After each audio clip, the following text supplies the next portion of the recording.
All right, last week I put up a content box and I had a really good question that I decided to come out here and talk about on my stories because I was like, I don't know how to make this into a post. But then as I kind of put my thoughts together to come and talk to you guys, I was like, well, maybe I could make it into a carousel. But I want to hear your thoughts because I feel like there's a lot of nuance involved and it's not a easy, straightforward answer. But the question was, how do you troubleshoot an extended belly at the end of the day? Hang on, gently. So one very obvious factor to consider can be your GI system, because obviously when you wake up in the morning, you're relatively fasted and there's not as much in your belly. And if you have a sensitive GI system, or if you're experiencing a lot of pressure and bloating, that's going to distend your belly. And the more time you've been upright and the more food you've eaten in a day, the more opportunity you've had to distend your belly. So that's consideration one.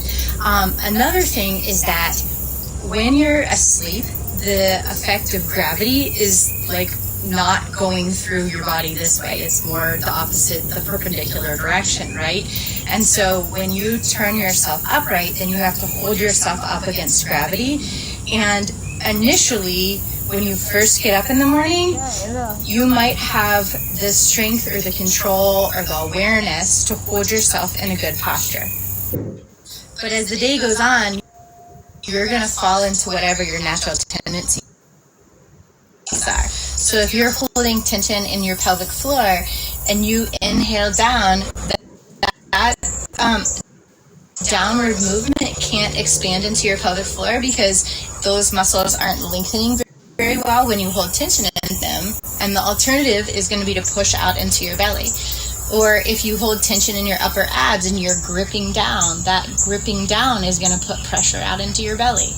Or if you're holding tension in your back and you kind of stay in this arch, that's going to put pressure out into your belly. And so if you're dealing with an extended belly at the end of the day, it's because you have been working longer against gravity to hold yourself upright, and you are seeing yourself fall into your natural tendencies or your current strategy. And to create change, to undo that, you have to first understand what it is that's creating that outward pressure. But then I fall back to the ideas of lengthening and strengthening. So those places where you hold tension, in order to let go of that tension and stop creating this pressure out into your belly or down onto your pelvic floor, you have to let go of the tension that you hold, but you are holding it because it is part of your strategy to hold yourself upright. So then you also need to strengthen other places so that you have an alternative strategy to hold yourself upright that doesn't build back that same tension. But because we all do this in slightly different fashions, it's a lot harder to say, well, if you do this, then do that, because it's just a little bit different in everybody. But let me know if you have more questions about this concept, if you'd like to see it in a carousel, just give me feedback. Let me know what you think.